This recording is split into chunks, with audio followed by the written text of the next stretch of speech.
Thus says the God of Israel to all the exiles I deported from Jerusalem to Babylon. Build houses to live in. Plant gardens and eat what you grow. Marry and raise children. Find spouses for them that they may bear children. Multiply while you are there. Do not decrease. Rather, seek the peace and the prosperity of the city to which I exiled you. Pray to Yahweh for it, for if it prospers, you will prosper. In the name of the great Dodger in the sky, amen. Please be seated.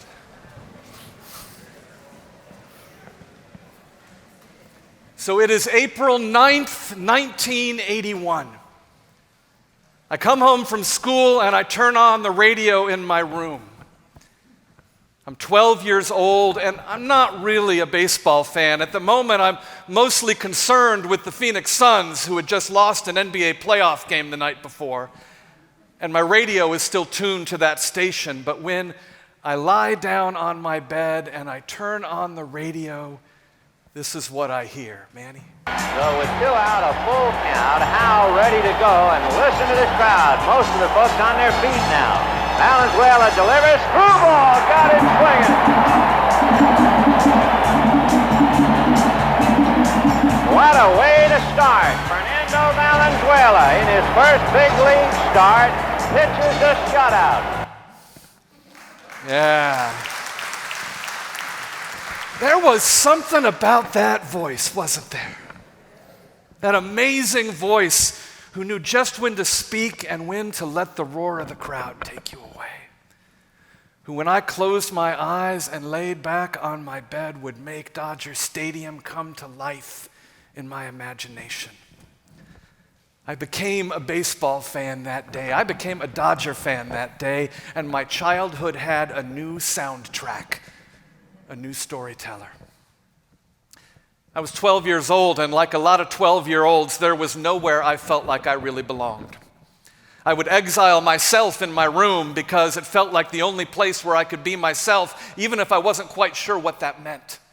And for 2 or 3 hours, Vin Scully could tell me a story, and I could imagine I was a part of it, a part of something bigger than myself, a place where I belonged. I began to live for those stories.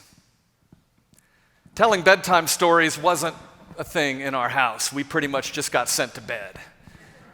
But when I did, I would put my radio under my pillow and close my eyes, and Vin would tell me a bedtime story, and I could imagine it all. I could just see it. I could see Bill Russell with his crooked finger slinging the ball across the diamond to Steve Garvey. I could see Davy Lopes inch by inch measuring his lead off first, and Tommy Lasorda throwing his arms up in the air, arguing with an umpire. I could see Dusty Baker whipping his bat and launching a hanging curveball into the left field pavilion, and I could see Fernando into his windup, his eyes gazing toward the heavens before launching that dancing screwball toward the plate.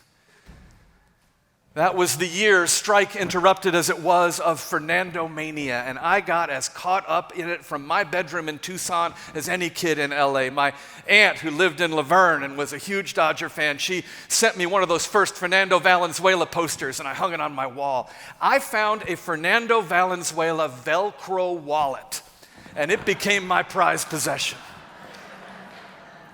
I loved the story. This kid coming out of a little town in Mexico, finding his place in the world and doing it with joy.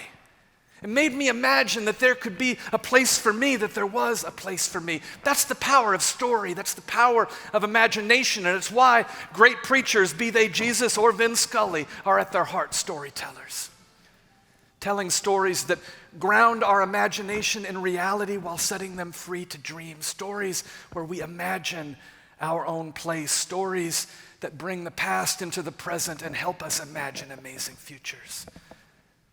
For me, 1981 will always be the story of when I became a baseball fan, of falling in love with Vin, Fernando, and the Dodgers, of a journey that ended with Kenny Landreau squeezing that last out and the Dodgers finally beating the hated Yankees. It was a little before your time, so I just want to make sure you're aware of this piece of history in 1981 where the Dodgers beat the Yankees to win the World Series as part of all the educational service we offer here at All Saints Church. And there are stories before that. Stories that those stories are built on, stories of displacement and inclusion, stories of estrangement and reconciliation, stories that we need to tell if we're going to write new stories together, stories we get to tell because they open up new worlds of growth, because they open us up to the richness of possibilities unimagined until now. Now, that the Dodgers are even in Los Angeles is one of those stories of displacement and inclusion. Vin was a part of that one, and we all know it well. In 1958, Vin and the Dodgers headed west from Brooklyn and landed here in LA. Now, there was trauma in this displacement because there is always loss in change. Not so much for Walter O'Malley, the Dodgers owner.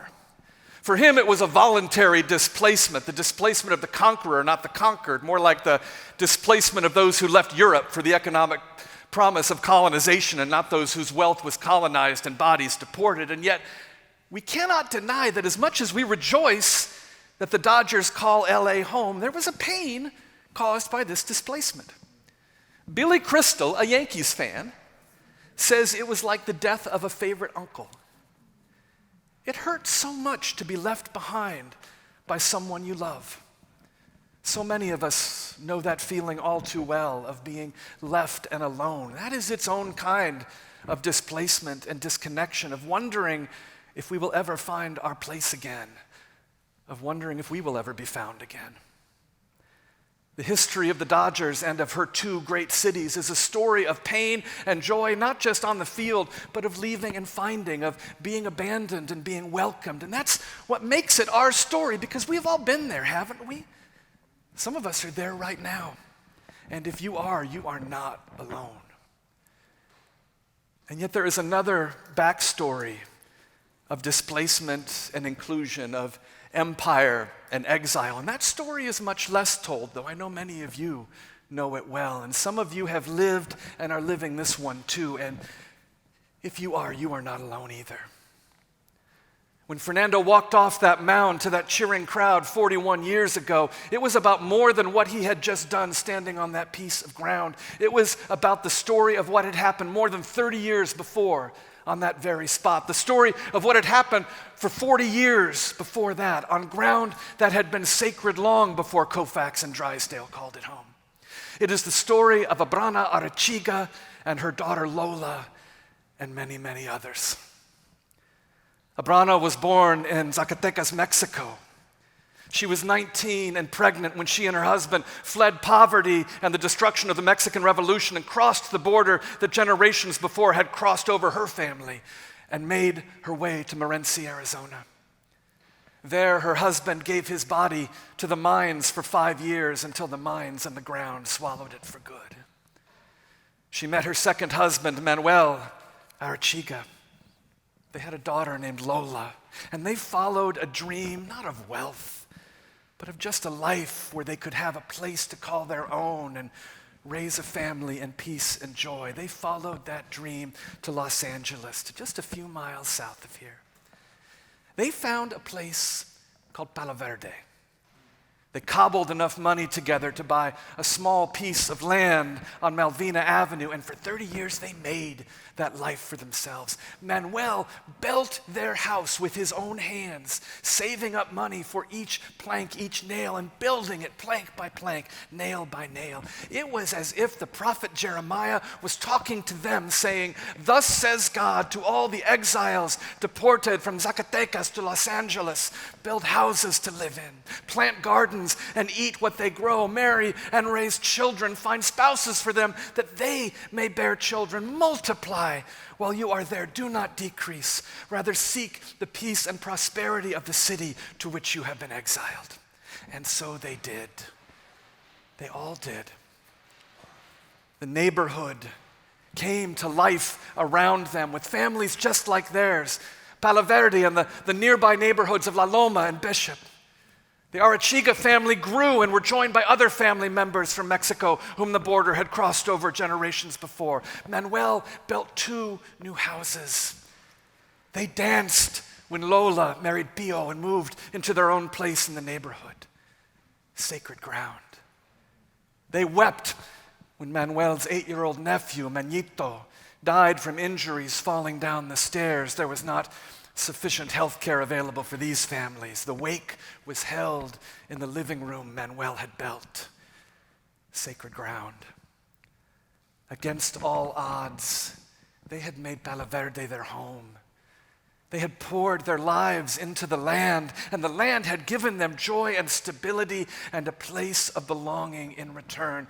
Can there be anything else to call this but sacred ground? And then another all too familiar story played out. A story as old as the scriptures we read every Sunday. Wealthy people with power realized they could use their power to steal what little wealth poorer people had and destroy the community they had taken decades to build, and so they did. They used a tool that was used all over this country. The ability of a small group of wealthy businessmen, and they were all businessmen, on city councils and zoning commissions to declare an area blighted so that they could take it and parcel it out to developers. Now, sometimes it meant building a freeway like it did a few blocks from here, where the city displaced 4,000 black and brown residents to build the 210 and cut off the rest of the remaining black community from the rest of Pasadena, putting the freeway, as one black Pasadena resident put it, where the resistance and the power was the weakest.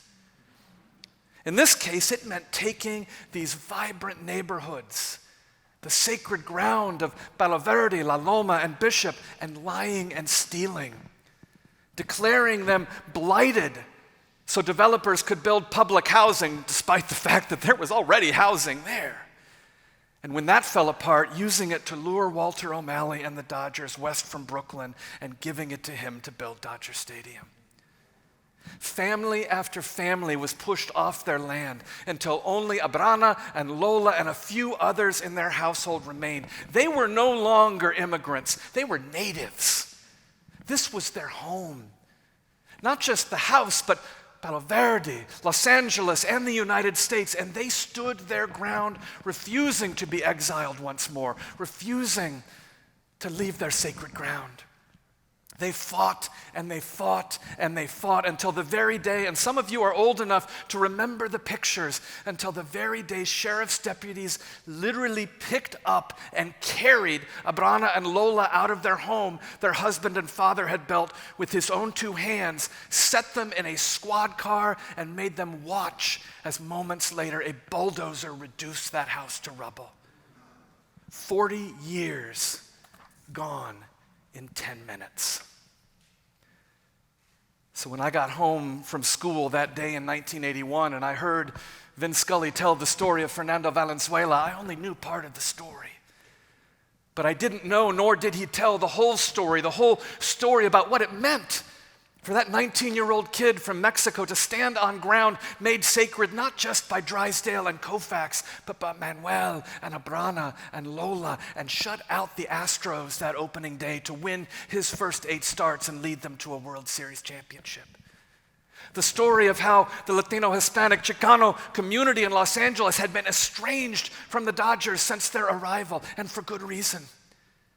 That part of the story of why Fernando was on that mound was that the Dodgers had been looking for a Mexican star who could bring that community back to that sacred ground as customers and fans. And while, make no mistake, the Dodgers' motivation was economic, at the same time they understood a truth that is at the heart of reconciliation. That when we have been displaced and exiled, we need not to just be welcomed back on the edges, but we need to be given a spot at the very center of community. We need to take that mound and be celebrated for who we are and what we can do. We need to be able to see ourselves and have others see us in a position so central and so powerful and so celebratory of who we are that we can begin maybe to feel safe and maybe even begin to trust that we will not be displaced and disrespected this way again. And that's what Fernando began to mean. And it's why we speak not just of Vin Scully as the great Dodger storyteller, but Jaime Jarrín, and now even Fernando himself as well. And it's why when we go to Dodger Stadium, there is as diverse a crowd as any stadium in any sport in any city. Diversity that represents nearly every part of our wonderfully diverse Los Angeles. Now, it's not perfect. The Dodgers in the city have still never apologized to the residents of Palo Verde, La Loma, and Bishop. There have been no reparations paid. If there is to be true reconciliation, those things must happen. And Dodger Stadium is a place where we can start to imagine a new story of who we can be together as a city. Where even for a few hours, what binds us together is greater than what might divide us. It's why we have a Dodger Blue Sunday. It's all about the stories. Telling not just part of them, but as Bishop Jennifer Baskerville-Burrows says, and as we are doing with our teams, looking at our stained glass windows on the land this church sits on, telling the whole story so together we can write a new story. The story of the Dodgers, it's our story. Not because we are Dodger fans or even because we are Angelinos, but because our stories are stories of being both conqueror and conquered. Our stories are stories of being abandoned and embraced. Our stories are stories of being driven away from who and what is precious to us and finding new homes where amazing things happen. God speaks through Jeremiah to the people of Israel, a people who have experienced all these things, a people who, as their bodies have been stolen and carted far away, and told they needed to act happy about it while it was happening, have cried out, "How can we sing God's songs in a strange land?" Who refused to forget the stories of their homeland, saying, "If I forget you, O Jerusalem, let my tongue cleave to the roof of my mouth if I do not remember you." And yet God says to them, God said to Manuel and Abrana and Lola, and God says to us, do not be afraid to build and plant, grow and dream, seek the peace and the prosperity of the new city. Jeremiah reminds the people, Jeremiah reminds us that the stories of the past, our stories, are both prologue to the story we are writing and will write, and stories of who we are and can be again. The joys that must be celebrated, the wounds that can be tended, and the reconciliation that is our destiny if we will but reach out and grasp it. The people of Israel would return to their land again and again, and of course by then there were other people who had been there for generations and called it home. Next month, Hassan Naum, the Anglican Archbishop of Jerusalem, will be with us and share stories of how thousands of years later the struggles of displacement and domination still have Israel and Palestine struggling to seek the peace and prosperity of a new city. It is the human story, and that means it's ours as well. Individually, we have known exile and return. We have at one time or another all been rejected and abandoned by parents, friends, spouses, employers, if not entire nations. And we have been welcomed into new homes and new families. And we can tell those stories so that healing can begin. And we can begin again and build and grow and love together. As a church, we have known exile and return.